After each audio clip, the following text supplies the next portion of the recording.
오늘 주신 하나님의 말씀은 창세기 19장 1절부터 29절까지의 말씀입니다. 한 절씩 교독하도록 하겠습니다. 저녁 때에 그 두 천사가 소돔에 이르니 마침 롯이 소돔 성문에 앉아 있다가 그들을 보고 일어나 영접하고 땅에 엎드려 절하며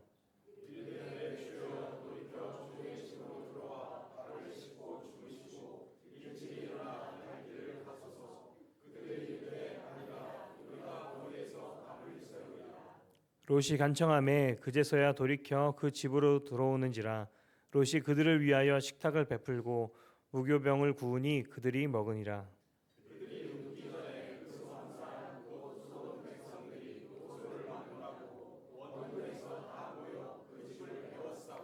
롯을 부르고 그에게 이르되 오늘 밤에 내게 온 사람들이 어디 있느냐 이끌어내라. 우리가 그들을 상관하리라.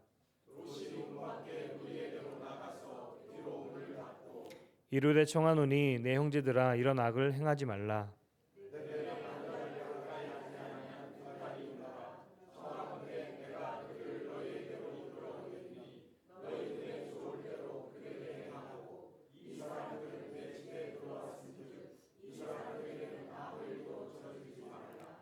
그들이 이르되 너는 물러나라. 또 이르되 이 자가 들어와서 거류하면서 우리의 법관이 되려 하는도다. 이제 우리가 그들보다 너를 더 헤아리라 하고 롯을 밀치며 가까이 가서 그 문을 부수려고 하는지라.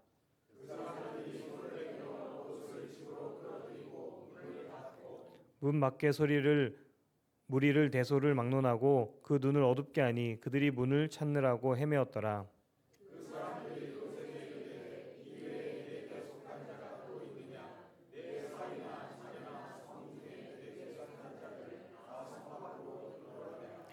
그들에 대한 부르짖음이 여호와 앞에 크므로 여호와께서 이곳을 멸하시려고 우리를 보내셨나니 우리가 멸하리라.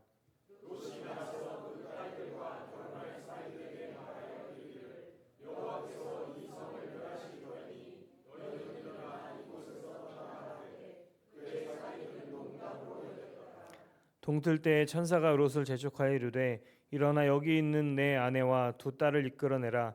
이 성의 죄악 중에 함께 멸망할까 하노라.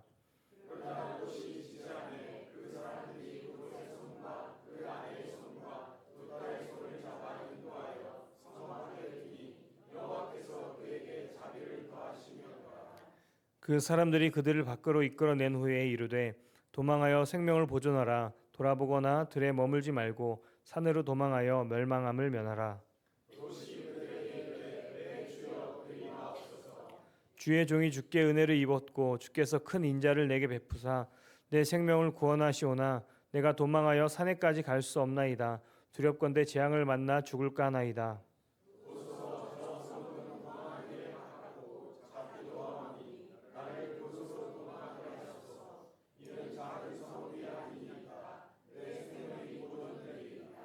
그가 그에게 이르되 내가 이 일에도 내 소원을 들었은즉 내가 말하는 그 성읍을 멸하지 아니하리니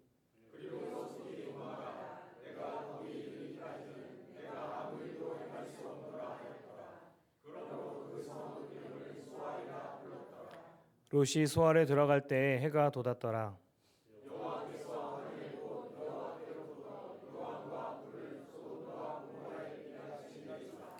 그 성들과 온 들과 성에 거주하는 모든 백성과 땅에 난 것을 다 엎어 멸하셨더라.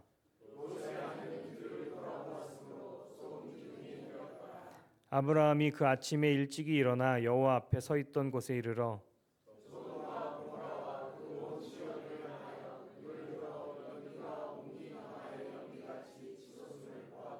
함께 읽겠습니다. 하나님이 그 지역의 성을 멸하실 때 곧 롯이 거주하는 성을 엎으실 때에 하나님이 아브라함을 생각하사 롯을 그 엎으시는 중에서 내보내셨더라. 아멘. 하나님의 말씀입니다. 우리가 주님을 바라보자 할 때 우리 교회 입구에 들어오면서 보면 24시간 있으면 행복한 동행 딱 써 있잖아요. 그래서 24시간 주님을 바라보자 하는 구호로 계속 우리 나가고 또 주님 바라보면서 나가고 있는 어떤 분이 그러세요. 아니 어떻게 24시간을 다 바라볼 수 있느냐라고 말씀하는 분이 계신데 24시간 바라보려고 해도 많이 바라보지 못하니까 24시간 1분만 아니면 1시간만 바라보자 그러면 아예 바라보지도 않으니까 24시간 바라보자 하는 그 마음은 우리가 매 순간 매 시간마다 주님을 바라보고 살아가자 는 구호입니다. 이 11월에 여러분 한번 전심을 다해서 우리가 주님을 바라보는 그 일에, 주님과 함께 동행하는 일에 힘쓰셨으면 좋겠습니다.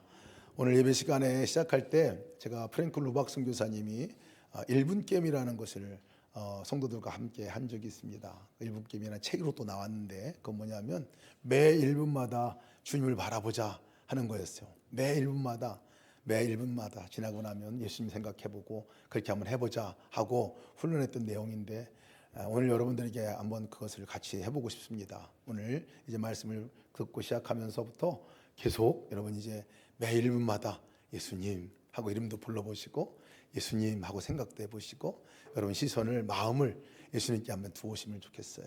그래서 우리가 마음을 두게 되면 어떻게 둘지 잘 모르니까 예수님 하고 이름 부르면서 한번 계속 그렇게 한번 되뇌어 보세요. 그때와 그러지 않을 때가 너무나 다릅니다. 오늘 말씀하실 분이 사실은 주님이시고 또 주님을 바라볼 때 그 말씀이 들리죠. 사실은 오늘 제가 대원에서 말씀을 전하지만 저를 바라볼 게 아니라 주님을 바라보셔서 함께 이 예배 참여하시면서 끝나고 나면 주님께서 나에게 뭐라고 말씀하셨나 점검해 볼 수 있을 것 같습니다. 계속 주님을 이름을 불러가면서 1분 게임을 하면서 우리가 예배에 참여했으면 좋겠습니다. 창세기 13장 말씀에 이 롯의 이야기, 아브라함의 이야기를 나눌 때 롯과 아브라함이 둘이 갈라지게 됩니다. 같이 계속적으로 오랫동안 함께 다니다가 이제는 갈라지게 되는데 다툼 때문에 그랬습니다. 롯의 종들과 아브라함의 종들이 가축 치는 문제로, 영토의 문제로 사실은 다투고 하다가 이제 아브라함이 자 이제 우리가 갈라져야 할 때인 것 같다. 너는 이제 네가 갈 땅을 선택해라 하고 얘기했을 때 롯에게 그렇게 얘기합니다. 너는 좌하면 네가 좌하면 나는 우하고 네가 우하면 나는 좌하겠다. 이렇게 하면서 롯에게 선택권을 주죠. 그때 롯이 선택한 지역이 요단 지역을 바라보면서 소알 땅이 바라봐지고 소돔과 고모라가 바라봐지는 그 아주 넓은 정원과 같은 그 땅이었습니다. 풀이 많고 물이 많고 에덴 동산과 같은 그런 곳이었다. 이집트 땅과 같이 풍요의 땅과 같이 보였더라. 그래서 롯이 그것을 보고 선택해서 그 걸음으로 갑니다. 아브라함은 롯이 선택한 그것과 반대되는 헤브론이라는 곳으로 이제 가게 되죠. 그것은 산지이고 척박한 곳입니다. 이것으로부터 이제 두 사람이 이렇게 인생이 갈라집니다. 완전히 엄격하게 다른 인생을 살게 됩니다. 롯은 처음에 자기가 그렇게 바라봤듯이 계속 그것을 따라서 자기가 보이는 대로 그렇게 인생을 살아가게 되고 아브라함은 헤브론 쪽으로 가면서 그가 했던 일은 하나님을 바라보고 살아가는 삶을 살게 됩니다. 헤브론이라는 그 이름 뜻을 보면 어떤 뜻이냐면 친밀함이라는 뜻이 있어요. 교제한다, 연합한다 이런 뜻이 있는 지역이 헤브론이에요. 참 그런 거 보면 참 아이러니하죠. 그 지역에 가서 그 이름이 없기 때문에 가가지고 이렇게 된 건지 가서 그렇게 만든 건지 잘 모르겠습니다. 근데 그 이름 뜻이 헤브론이 그렇다고 하는 거고 소돔은요 이 롯이 선택해 간 소돔의 그 뜻은 어떤 뜻을 갖고 있느냐면 불태우다, 폐허로 만들다 이런 뜻이 있어요. 고모라라는 뜻은 바로 더럽히다, 묶어놓다 이런 뜻이 있어요. 그래서 소돔과 고모라가 지역적인 이름으로부터도 보면 아예 그냥 악의 그런 번산지 같은 그런 느낌이 듭니다. 죄악으로 묶여져 있는 그곳, 어둠 더럽혀져 있는 그곳, 결국은 불태버릴 것이라고 하는 그 이름의 뜻이 소돔과 고모라의 뜻이었어요. 아무튼 이 두 사람의 이 갈라진 삶은 어디로부터 시작이 되냐면 사실 두 사람이 어디를 바라보고 살아가느냐에 따라서 달라지게 되는 걸 보게 됩니다. 이 롯이 시선을 두고 따라가는 곳, 그것에 따라서 롯의 인생이 그렇게 결정이 되었어요. 롯은 자기가 보고 자기가 그 바라본 그곳대로 끌려가서 결국은 그곳에 따라가서 거기에서 그것을 결과를 맛보게 되고 아브라함은 하나님을 계속해서 바라보고 따라감으로 인해서 또 다른 아브라함이 영향력 있는 삶으로 그렇게 살아가게 된 것을 보게 됩니다. 오늘 이 말씀을 해주는 이유가 창세기 말씀에 기록한 이유는 역사의 기록이기도 하지만 사실은 이 하나님의 중엄한 경고의 말씀이 있는 말씀입니다. 소돔과 고모라 땅을 처음부터 그 땅을 선택해 간 것은 아니었어요. 사실은 가서 보니까 끌려가다 보니까 결국은 소돔과 고모라에서 죄악이 관영한 곳에 롯이 가게 됐는데 그 죄악이 관영한 곳에 하나님께서 유황불로 심판하시고 불로 심판하셔서 완전히 멸하시는 장면이 오늘 우리가 읽은 성경 본문의 말씀입니다. 근데 이 성경을 누가 제일 먼저 읽었느냐면요, 창세기는 우리가 읽기 전에 누구를 대상으로 해서 사실은 쓰여지고 전달되어진 거냐면 지금 광야에서 이스라엘 가나안 땅에 들어가기 전에 거기에 있는 이스라엘 백성들에게 전달되어졌던 성경 말씀입니다. 그런 거 보면 그들이 곧 들어갈 땅이에요. 이 소돔과 고모라, 가나안 땅, 헤브론 땅은 그들이 들어갈 땅이에요. 그들이 들어갈 땅. 그들이 들어갈 그 땅에 가서 도대체 어떻게 살아야 할 것인가에 관한 부분들을 사실 하나님께서 말씀해 주고자 하시는 거죠. 그리고 그들이 들어가는 그 땅이 지금 어떤 땅인가에 관한 부분들에 대해서도 말씀하고 있는 거예요. 하나님께서 분명히 말씀하시는 것은 죄는 그대로 남겨두지 않는다는 거예요. 죄는 반드시 심판한다 하는 경고의 말씀도 이 소돔과 고모라 성 말씀 가운데서 우리가 분명하게 볼 수가 있습니다. 그와 더불어 그 안에 들어간, 어찌 보면 하나님의 사람이죠, 롯. 이 그 안에 들어간 롯은 도대체 거기서 뭐 했느냐 하는 것에 관한 부분들도 우리가 말씀을 통해서 볼 필요가 있습니다. 영향력 있게 그 가운데서 어떤 일을 한 그 흔적이 있느냐, 아니면 롯이 거기 가서 똑같이 그냥 그렇게 살았느냐 하는 것들도 오늘 성경에서 말씀해 주고 있습니다. 오늘 우리가 이 말씀을 통해서 이것은 그 당시에 이스라엘 백성들에게만 주는 말씀이 아니라 우리들에게도 함께 주는 말씀이죠. 롯의 삶은 그가 바라보는 대로 갔어요. 사실은 롯의 삶은 그가 바라보는 대로 끌려 따라갔습니다. 그가 처음에 이 선택권을 갖고 결정을 했을 때 요단 땅, 요단 지역을 바라보았다 이렇게 표현합니다. 13장 10절 말씀이에요. 눈을 들어 요단 지역을 바라보니, 이게 인생의 갈림길이었어요. 그가 보았던 것은 그저 풍요롭고 그저 먹기 좋고 그저 살기 좋은 그곳으로 이 롯이 선택하고 갑니다. 그것이 죄가 있건 죄가 없건 그것에 관한 관계가 없었습니다. 그냥 보이기에 좋은 대로 롯이 따라갔죠. 결국은 그가 그냥 그 간 걸음 첫 걸음이 나중 되면은 엄청난 결과를 보게 됩니다. 처음부터 소돔과 고모라 간 것은 아닙니다. 처음부터 소돔과 죄에 관영한 그 땅에 처음부터 간 게 아니에요. 자기도 알았습니다. 그 땅이 다른 어떤 지역보다도 악하고 죄가 있는 지역인 것을 알았어요. 그런데 처음부터 이 롯이 그곳으로 가지 않았어요. 성경에 보면 점차적으로 간 것에 대해서 얘기를 해주고 있습니다. 조금씩 소돔성으로 다가가게 되는 걸 보게 되는데요. 13장 12절 보면 롯은 그 지역의 도시들에 머무르며, 이제 요단에서 도시의 지역들을 머무르며 소알이라는 그 도시를 바라보니까 너무 도시가 좋아 보이고 그곳으로 가게 되고, 그 다음에 이제 장막을 옮겨서 소돔 가까이에 이르렀더라 이렇게 성경은 표현합니다. 가까이까지 가요. 근데 14절 12절 보면 이제 소돔으로 완전히 이주해서 살아가는 롯의 모습을 봅니다. 롯이 잡혀가고 나중에 할 때가 이미 거기 가서 살고 있는 롯입니다.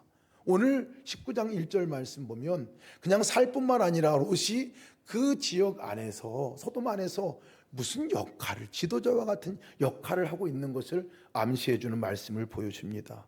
마침 롯이 소돔 성문에 앉아 있다가 라고 처음 시작을 합니다. 이것은 그냥 앉아있는 것이 아니라 성문에 앉아있는 것은 그 당시에 재판관이나 뭔가를 역할을 감당하고 분별해주는 사람들이 그 앉아있으면 사람들이 와가지고 재판이나 분별을 받고 가는 그 역할을 하는 사람들이 거기에 앉아있는 것인데, 롯이 그런 위치에 있는 것을 보게 되면 이미 소돔성 안에 완전히 깊이 자리한 사람이 되었습니다. 깊은 시민으로서의 사람이 되었죠. 소돔 사람이나 롯이나 별 차이가 없는 것들도 보게 됩니다. 제가 죄 자체로다가 대표되는 것이 소돔인데 그 한복판에 그냥 같이 별 구분 없이 살아가고 있는 롯을 보게 됩니다. 처음에는 사실 별거 아닌 것 같은데 사실은 나중에 가다 보면요, 그 보이는 것이 계속 끌고 갑니다. 내가 보는 대로 끌려가게 되지요. 그래서 죄도 마찬가지예요. 우리가 죄 가운데 나간다, 처음부터 죄 가운데 들어가는 사람 없어요. 근데 작은 것 같아 보이는데 그것에 가서 내가 눈을 두고 시선을 두면 거기 한번 먼저 발을 들여놓습니다. 그러고 나면 또 다른 것이 보여요. 소알과 같이 커 보이는 것들이 보입니다. 또 가보면 또 더 큰 것이 보여요. 뭘 하나 이뤄놓거나 뭘 하나 갖고 나면 또 좀 더 큰 것이 보이고 좀 더 매혹적인 것이 보이고, 그래서 그것을 따라서 살아가게 되면 결국은 그 안에 갇혀 있게 되는 것을 봅니다. 우리가 무엇을 바라보고 살아가느냐 하는 것은 너무나 중요한데, 그 이유는 보는 대로 살아가기 때문에 그래요. 내가 보는 대로 살아가기 때문에 그렇습니다. 근데 우리가 이 삶 가운데서 내가 정말 이 죄죠, 자그마한 것이랄지라도 내가 죄 가운데 이렇게 노출되어 있고 그 가운데 걸려 있으면 어떤 일이 있느냐면요, 영향력을 상실해 버리더라고요. 영향력. 내가 선한 영향력을 미쳐야 할 때 그 선한 영향력을 미치지 못하도록 턱 걸어놓는 것이 뭐냐면 죄입니다. 죄. 자그마한 것들이라도 죄입니다. 걸리는 부분들. 그것이 있으면 하나님께서 나의 삶 가운데서 뭔가를 확 발휘하고 뭔가를 정말 통해서 일을 하고 싶은데도 그것이 걸려 있어서 사실은 아무런 영향력을 행사하지도 못하게 됩니다. 소금이 맛을 잃으면 사실은 소금의 역할을 못하는 것과 똑같습니다. 롯이 그랬습니다. 롯이 소돔성 안에서 아마 큰 죄를 짓고 살 것 같지는 않아요. 그래도 근데 롯이 그 소돔성 안에서 맨 보이는 게 뭡니까? 그냥 그 문화예요. 물질에 의해서, 쾌락에 의해서 자기에게 유익해 주는 것들이 다 보이고 그거 따라 살아가는 모든 삶 가운데서 그냥 살아갑니다. 그건 작건 간에 그것이 죄가 굉장히 관연한데도 불구하고 그것 안에 있으면 어느 순간인가 모르게 무뎌지는 것을 보게 됩니다. 죄에 대해서 무뎌지는 것. 정말 위험한 거예요. 죄에 대해서 무뎌지는 거. 죄에 대해서 무뎌지면 어디에 또 무뎌지냐면요, 하나님에 대해서도 무뎌지더라고요. 하나님에 대해서도 무뎌져요. 그냥 막 정신없이 세상 안에 살다 보면 하나님에 대해서 무뎌져요. 하나님 생각이 잘 안 나요. 생각하려면 의지를 갖고 막 힘쓰고 애써야 한번 생각날까 말까 하게 됩니다. 무뎌집니다. 무뎌져. 우리 시선을 그래서 분명하게 둘 필요가 있어요. 그냥 하나님 앞에 우리가 이렇게 시선을 두고 정말 내가 그 앞에 나가지 않으면 그냥 우리는 그 안에서 끌려 살아갈 수밖에 없습니다. 왜? 맨 보이는 게 그렇기 때문에 그렇습니다. 맨 우리를 이끌고 가는 것이 다 그런 것들이에요. 그러니까 그것에 안 이끌어갈 재간이 없습니다. 그냥 세상의 문화에 따라서 그것이 하면 좋대더라 하는 것에 따라서 그렇게 살아가고 말죠. 그런 사람들에게 있어서는요, 영향력이 없다는 거예요. 오늘 이 롯도 지위가 있어 보이지만 다른 사람들이 롯의 말에 귀를 기울였을까? 안 듣습니다. 롯의 말에 귀를 기울이지 않아요. 지위가 있는 그 소돔 안에 있는지 모르겠지만은, 자기는 먹고 사는 문제를 해결할지 모르겠지만은 롯이 어떤 영향력도 미치지 못합니다. 오늘 주의 사자가, 손님이죠, 사람이 와서 롯의 집에 왔는데 이웃들이 와가지고 달라는 거예요. 자기들이 그들을 상발하겠다라고 얘기를 하는 거예요. 정말 몹쓸 짓을 하겠다는 얘기죠. 그런데도 이 롯이 말립니다. 그렇게 하면 안 된다고 말려요. 그랬더니 그 온 사람들이 누구냐면 자기 이웃들이에요. 함께 사는 사람들이에요. 그 이웃들이 말합니다. 네가 우리들의 재판관이 되려고 하느냐? 하고 오히려 롯에게 대항하고 저항하고 그렇게 하게 되는 모습을 봅니다. 이것이 롯의 삶이에요. 또 나중에 이 여리고 이 소돔이 이제 심판당할 거고 유황불로 이제 심판당할 거라고 말했음에도 불구하고 내가 그 얘기를 사위들에게 합니다. 사위 될 사람이죠. 아직 사위 된 건 아니고 사위된 두 사람에게 얘기합니다. 이제 이곳에 빨리 우리가 나가야 되겠다라고 얘기를 했는데 그들이 뭐라고 얘기했냐면 농담으로 알아들었더라 이렇게 얘기했어요. 이 말은 그만큼 롯이 영향력이 없다는 거예요. 영향력이 처음부터 그런 건 아니에요. 롯은요, 베드로전서 보면 의인이라고 말했거든요. 의인, 당대 의인이라고 사실을 말해줬는데 그 의인 같은 사람이 소돔에 와서 계속 바라보고 쫓아가는 것이 그냥 다를 바 없이 가게 되니까 결국은 영향력을 다 잃어버려요. 제가 다시 이 말씀 읽으면서 제일 충격받은 것은 뭐냐면 롯 자신입니다. 롯 자신이. 다른 사람들도 와가지고 그렇게 막 그냥 그 사자들 손님들 내놓으라고 막 얘기하는 것들도 얼마나 흉악한 겁니까? 손님을 그 당시에는 하나님같이 여기면서 대접하고 하는 것이 그 당시 문화였는데 내놓으라는 거예요. 자기들이 동성애가 아주 판을 치는 그 소돔이었는데 그거 사겠다는 거예요. 그러니까 얼마나 이게 흉악한 이 지역입니까? 근데 저는 롯이 그들이 그렇게 달라고 할 때 뭐라고 얘기했냐면 내가 내 딸을 내주겠다는 거예요. 이 사람들은 놔둬라. 내가 내 딸을 너희들에게 주겠다라고 얘기를 했어요. 어떻게 이렇게 할 수 있을까? 어떻게 이런 생각을 할 수 있을까? 말도 안 되는 생각 같았는데 가만히 들여다보고 그 당시 문화를 보니까요. 그 당시 문화에서는 이렇게 남녀 간에 성관계를 갖거나 뭐 이렇게 하는 것들은 난잡한 성문화가 있는 소돔과 고모라였던 거예요. 그것이 그렇게 별 문제가 되지 않는 어려운 그것이 아닌 그냥 일상의 삶과 같은 이런 것들이 그냥 만연되어 있는 것이 소돔성이에요. 죄악이 얼마나 심각하게 뿌리내리게 들었으면 그 강연한 문화 가운데서 어찌 보면 아브라함도 그것에 대해서 그냥 문화에 익숙해져 가지고 그냥 내 딸에 가서 내놓는 말도 안 되는 일들을 지금 하고 있는 것들을 보게 됩니다. 분별력을 잃어버립니다. 분별력을 잃어버려. 우리가 시선이 엉뚱한 데 머물러 있으면 우리는 분별력을 사라지게 됩니다. 당시 문화에 그냥 젖어들고 끌려가게 돼버리고 말죠. 어찌 보면 롯이요, 저는 이 소돔을 어떻게 보면 구원해주고 소돔에서 하나님의 그 말씀을 대언해서 전해주고 소돔을 변화시키고 소돔 사람들을 구원해 줄 수 있는 사람이 한 사람 있다면 그것이 롯이었다라고 얘기를 할 수 있을 것 같은데 이미 롯은 그 영향력을 잃어버렸어요. 왜 그렇습니까? 롯은 계속 살아오는 여정에서 보는 것이 달랐어요. 아브라함과 헤어진 이후에 계속해서 보는 것이 자기를 위한 것들을 보고 세상의 문화를 보고 다른 사람들을 바라보고 이렇게 살아갔던 사람이에요. 어디도 하나님을 바라보고 하나님 인도함을 받았다라는 얘기가 나오지 않아요. 우리 시선이 어디에 두느냐 너무나 중요합니다. 하나님을 향해서 롯이 사람을 바라보고 그를 향해 서 있었다라는 말이 나오질 않아요. 여러분, 우리 삶 가운데서 우리가 무엇을 바라보느냐 그것을 우리가 볼 수 있는 방법은요, 내가 어디에다 시간을 많이 지금 들이고 있느냐 하는 거 보면 알 수 있어요. 지난주에 제가 쭉 보다가 깜짝 놀랐어요. 핸드폰 스크린 타임 제가 얼마만큼 보고 있는가 보니까요, 깜짝 놀랄 만큼 긴 시간이더라고요.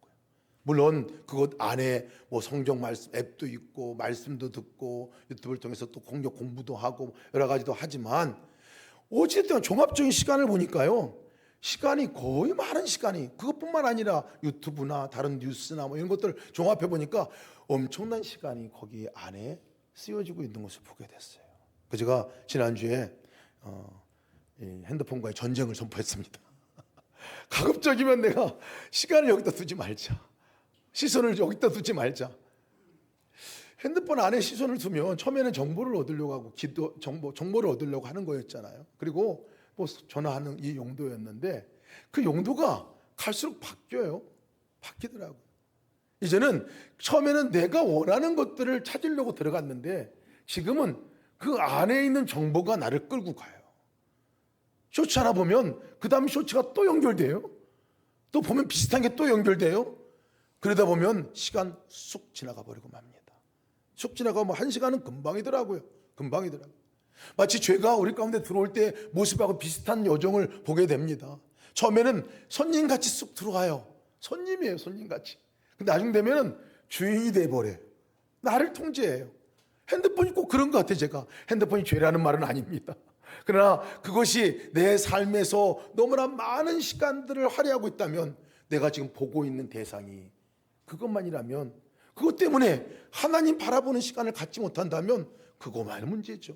그거야말로 문제이죠. 우리가 무엇을 바라보느냐, 어디에 내 시선을 많이 두고 있느냐 점검해 봐야 합니다. 점검해 봐야 해요. 왜? 그것이 우리를 끌고 가기 때문에 그렇습니다. 그것이 우리를 끌고 가기 때문에 그래요. 안에 뭐 유튜브나 내용을 보아도요, 뭘 보느냐도 중요해요. 그걸 보고 끌려가면 그것이 진리이건 안 진리이건 진짜이건 가짜이건 간에 자꾸 듣고 보면 진짜인 줄 알아요. 그것이 난 줄 알아요. 그것에 의해서 내 생각도 통치가 되고 생각도 끌려가게 되는 것들을 보게 됩니다. 한번 여러분 일주일 가운데 내 다음 주 오늘부터 좀 점검해 보십시오. 내가 어디 시간을 내가 핸드폰 그 쓰는 시간은 도대체 얼마큼 되는가 한번 체크를 한번 해보세요. 스크린 타임 거기 보면 정확하게 나오더라고요. 정확하게 나와. 여러분 우리가 보는 거에 따라서 생사가 결정이 됩니다. 생사가 결정이 돼요. 롯은 계속 그것에 의해서 이끌려가서 결국은 아무런 영향력을 미치지 못하는 나중에 정말 부끄러운 구원 자기 하나 몸 간신히 빠져나오는 뭐 영향력은 두 번째 치고 이런 사람이 되어졌는데요. 아브라함은 어땠을까요? 아브라함의 삶은 그렇지 않았습니다. 아브라함은 보는 곳이 달랐어요. 요단을 바라보고 헤브론을 바라보고 아닙니다. 아브라함이 본 것은 땅을 바라보는 사람이 아니었어요. 아브라함은 땅이 어땠느냐 이랬느냐 상황과 여건이 어땠느냐를 바라본 사람이 아니라 하나님을 바라본 사람이 아브라함이었어요. 그 가운데 거하시는 하나님을 바라보았어요. 하나님을 바라보니까 너무나 분명한 거예요. 너무나 분명한 거예요. 하나님이 주시고 이끄시는 데가 분명하게 나갈 수 있게 된 것이 아브라함은 하나님께 시선을 두고 하나님을 바라봤기 때문에 그렇죠. 성경 보면 계속 나오는 단어가 아브라함이 여호와의 이름을 불렀더라. 아브라함이 제단을 쌓았더라. 아브라함이 예배를 드렸더라. 뭐 이런 얘기가 계속 나와요. 보면 아브라함이 그렇게 행한 거죠. 항상 그가 여호와의 이름을 불렀다는 거예요. 여러분 근데 아브라함이 쭉 쉬지 않고 그런 건 아니에요. 아브라함이 자빠지기도 하고 넘어지기도 하고 쓰러지기도 한 이 경험을 아브라함이 너무나 많이 했어요. 우리가 함께 그 말씀을 보았잖아요. 근데 아브라함이 다른 것은 뭐냐면 넘어지더라도 그 순간에 언제나 아브라함은 하나님께 시선을 두고 여호와를 바라보는 그곳으로 돌아왔다는 거예요. 다시 바라보고 돌아오면 이전의 친밀한 관계가 다시 회복이 되어져요. 멀리 있다 하더라도 제 가운데 나갔다 하더라도 다시 주님을 바라보면 그러니 예수님께서 하나님께서 아브라함에게 나타나셔서 말씀하신 그 말씀이 아브라함의 인생의 모토가 된 거 아니겠습니까? 나는 전능한 하나님이라 너는 내 앞에 걸으라. 그러면 너 안전해질 거야 하는 말씀. 나는 전능한 하나님이야. 내가 여기 있잖아. 너 내 앞에서 걸어. 나를 바라보고 걸어. 라는 이 말씀이 아브라함이 평생을 두고 했던 이 삶입니다. 계속 아니에요. 계속 넘어지기도 하고 자빠지기도 했습니다. 그러나 어떻게 하면 주님을 더 바라볼까? 여러분 우리가 예수동행 일기를 쓰고 함께하는 이유가 뭡니까? 우리가 넘어지고 자빠져도 그것을 통해서 다시 일어날 힘을 갖게 되고 다시 주님을 바라보게 되고 우리 쉬었다가 성경 쓰다가 쉬었다가 다시 쓰기 시작한 권사님이 딱 일기에 첫 번째 쓴 게 뭐냐면 일기를 다시 시작하니까 아침에 주님을 바라보게 되더라 라고 아침에 주님이 바라봐지게 되네요. 그럼 우리가 점검해 봐야 합니다. 매일. 그래서 동행일기를 쓰게 되는 것도 그렇습니다. 아브라함은요 자신이 살고 있는 그 헤브론 지역이 그 지역도 녹록한 지역이 아닙니다. 소돔과 고모라하고 다르긴 하지만 헤브론도 가나안 땅 안에 있는 지역이고 우상들이 완연한 지역이고 죄악이 간연한 지역이었어요. 근데 그 헤브론이라는 지역이 하나님과 친밀한 교제를 하는 땅 이라는 이름으로 아마 그 전에 이름이었는지 그 이후에 이름이었는지 정확하게 모르겠지만 그 이름이 된 이유는요 완전히 바뀌었다는 거예요. 사실은 아브라함 때문에 영향력을 미치는 사람으로 단 한 가지가 다른 겁니다. 주님을 계속해서 의식하고 바라보고 나가느냐 그렇지 않느냐에 관한 것이죠. 하나님께 이것을 시선을 두고 나간 아브라함에게 있어서는요 헤브론 살고 있는 땅만이 아니라 저 소돔과 고모라 땅까지 관심을 갖게 됩니다. 소돔과 고모라 땅에서 그 땅에 이루어질 것에 대해서 아브라함이 대신해서 이제 간구하는 사람이 됩니다. 사자가 아브라함에게 찾아와서 언약을 다시 확인시켜 줄 때 가면서 하셨던 말씀이 비밀을 하나 알려줄 텐데 하고 말씀하시잖아요. 그 비밀이 뭡니까? 소돔 성을 하나님 심판하시겠다는 말씀을 해줍니다. 그 얘기를 아브라함에게 해요. 그 얘기를 어떻게 들었겠습니까? 아브라함이 늘 시선을 주님께 고정하고 늘 주님을 바라보고 주와 함께 있는 그것 때문에 아니었겠습니까? 말씀을 듣고 그 말씀을 들은 후에 아브라함이 취한 태도는 뭐냐면 안 돼요. 그 성을 심판하면 안 돼요. 심판하지 않는 방법이 없습니까? 라고 이 아브라함이 간곡하게 요청을 합니다. 50명, 의인 50명만 있으면 벌 안 하실 거죠. 그거부터 시작해가지고 나중에 10명까지 갑니다. 의인 50명이 없습니다. 그랬더니 5명 깎아달라고 합니다.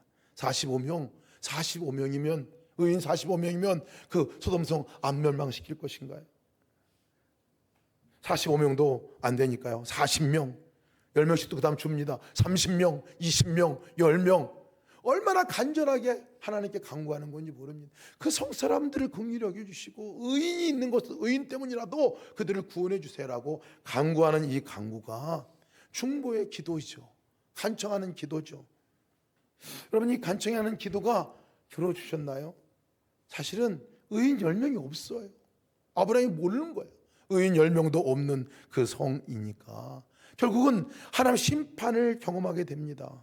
근데 여러분, 이 기도가 소돔 전체를 구원하지 못했지만 누구를 구원했을까요? 조카 롯입니다.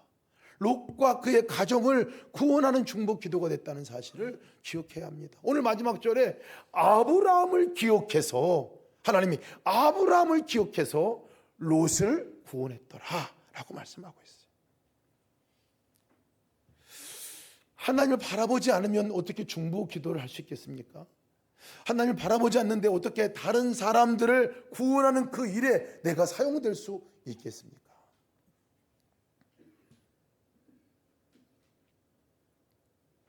제가 이 장면을 보면서 이 롯의 상황을 보니까요, 롯도 사실은 거기 못 나올 뻔했어요. 롯도 소돔에서 못 나올 뻔했어요. 천사가 얘기도 해주고 너 빨리 떠나라고 얘기를 하고 했는데도 16절 말씀 보면 롯이 지체함에 이 말이 나와요. 롯이 지체했다고 그랬어요. 아니 빨리 도망가도 지금 현찬을 판인데 롯이 지체하고, 이 말은 다른 말로 말하면 롯이 꾸물럭거렸다. 뭐라 그래요? 꼼지럭거렸다래. 꼼지럭거렸다고. 꼼지럭거리는 거예요. 꼼지럭거. 뭔가 주저주저하고 못 떠나는 거예요. 뭐가 미련이 남았는지 모르겠어요. 그 위급한 상황에서도 못 떠나는 롯의 모습을 성경은 지적해서 얘기해 주고 있어요. 그런데 여러분, 롯이 지금 지체할 때, 이 주의 사자가 소돔성에 들어갈 때, 그때 아브라함은 뭐 하고 있었을까요? 아브라함은 기도했죠. 아브라함은 기도한 거예요. 그 성을 향해서 기도하고 롯을 향해서 기도하고, 여러분, 롯이 지체하는 그 순간에 까딱하면 못 떠날 뻔했는데, 여러분, 누구의 기도가 있었을까요? 아브라함의 기도가 있었어요. 그러니까 아브라함의 기도가 있는 그 가운데 하나님의 역사에, 구원 역사에 동참하게 되는 거잖아요. 그때 롯이, 그 사람들이, 이 천사가 롯의 손과 그 아내의 손과 두 딸의 손을 잡아 인도하여 성 밖에 두느냐 그랬어요. 아예 그냥 들어 옮긴 거예요. 끌고 와가지고 옮긴 거예요. 아브라함의 의지로 나가지 않았어요. 구원의 역사를 강력하게 그렇게 지체하고 있는 아브라함을 들어서 끌어서 롯과 아내와 두 딸들을 인도해 줬죠. 여러분, 이것이 하나님의 역사이기도 하지만 굳이 성경에서 이 말씀을 하는 이유가 그 순간에 아브라함이 뭐 했냐는 거예요. 하나님을 바라볼 때 하나님의 마음을 갖고 그 성에 있는 사람이 죽어요. 롯이 이제 완전히 죽게 놓여져 있을 때 아브라함 밤새워서 기도했을 거라고요. 그것이 하나님 안에 거하는 사람의 특징이 있죠. 여러분, 하나님과 함께 우리가 살아간다는 것은 기도하는 사람이 된다는 말입니다. 주를 바라본다는 것은 기도하는 사람이 되었다는 것을 말하고 있습니다. 하나님과 동역하고 하나님의 일을 동력하면서 일을 이뤄나가는 사람이 됐다는 얘기입니다. 그 역사에 쓰임받는 여러분 되시기를 축복합니다. 소돔성과 같이 이 죄악의 한복판에 사실 지금 있는 많은 이들이 있지 않습니까? 우리의 기도가 필요한 많은 사람들이 있어요. 죽어가는 사람들뿐만 아니라 여전히 지체하고 꿈지럭거려가지고 나올 수 없이 그냥 거기에 머물러 있는 사람들이 있단 말이죠. 아브라함의 기도와 같이 우리의 기도가 그들을 살리는 역사가 있게 될 것입니다. 여러분, 아브라함에게, 롯에게 있어서는 아브라함의 기도가 그를 구원해 주는 것이었다면 우리는 어떻습니까? 우리는 누구의 기도로, 누구의 기도로 이 자리에 섰습니까? 누구의 기도로 죄 가운데 죽을 수밖에 없는 우리가 건진바 되어지고 소돔성과 같이 똑같이 멸망당할 수밖에 없는 그 죄 가운데 스스로가 죄를 이겨나갈 수도 없고 그것을 어떻게 해결할 수도 없는 우리 가운데 있는 우리를 누구의 기도로 건져냈냐는 말이에요. 누구의 기도로? 여러분, 아브라함에게, 롯에게 아브라함이 있듯이 우리에게 예수 그리스도가 계신 것을 믿으시기를 축복합니다. 히브리서 7장 25절 말씀 보면 그러므로 자기를 힘입어 하나님께 나아가는 자들은 자들을 온전히 구원하실 수 있으니 이는 그가 항상 살아계셔서 그들을 위하여 간구하심이니라. 간구하시는 이가 예수 그리스도신 거예요. 로마서 8장 34절도 보면 누가 정죄하리요 죽으실 뿐만 아니라 다시 살아나신 이가 예수 그리스도시니 그는 하나님 우편에 앉은 자요 우리를 위하여 간구하시는 자신이라. 우리를 위하여 간구하시는 자신이라. 여러분, 우리가 지금 이렇게 나와 예배드리고 우리가 이 자리에 구원받은 자로 이렇게 나와 있을 수 있는 것은 예수 그리스도의 기도 때문인 것을 믿으시길 축복합니다. 그분이 우리를 위해서 기도하고 계신 거예요. 그분이 우리를 위해서 기도하고 계신 거예요. 여러분, 한 번 기도하고 끝내시는 것 아닙니다. 성령이 말할 수 없는 탄식으로 우리를 위해서 기도하신다고 그랬잖아요. 우리를 위해서 기도하는 분이 지금도 계신 거예요. 우리를 위해서 지금도 기도하는 그 예수님의 영, 성령님, 하나님, 이 삼위일체 하나님께서 우리의 삶 가운데 계속해서 구원의 역사가 일어나도록 기도하고 계신 줄을 믿으시길 축복합니다. 우리가 그래서 주를 바라봐야 합니다. 그 주님을 바라볼 때 그 주님의 마음이 느껴지고 바라볼 때 나뿐만 아니라 다른 사람들, 그 가운데 있는 사람들을 위해서 아브라함과 같이 중보하는 자로 설 수 있도록 초청해 주시는 것들을 보게 되고, 하나님이 하시는 일이에요. 누구를 위해서 기도하는 일은 하나님이 하시는 일이죠. 성령님이 하시는 일이에요. 그 일을 우리에게 위임하셔서 함께 하자고 초청하는 것, 아브라함은 그 초청에 응답받은 사람이고요, 하나님의 구원의 역사에 쓰임받은 사람이 되었습니다. 여러분, 우리 가정과 우리 직장이나 우리 삶 가운데 아직까지 주를 알지 못하는 영혼들, 그들이 돌아오도록 하나님이 누구를 쓰실까요? 누구에게 영향력을 주게 할까요? 틀림없습니다. 우리 스스로입니다. 우리 성도가 된 우리 스스로입니다. 여러분과 제가 그 역사에 쓰임받으시기를 주님으로 축복합니다.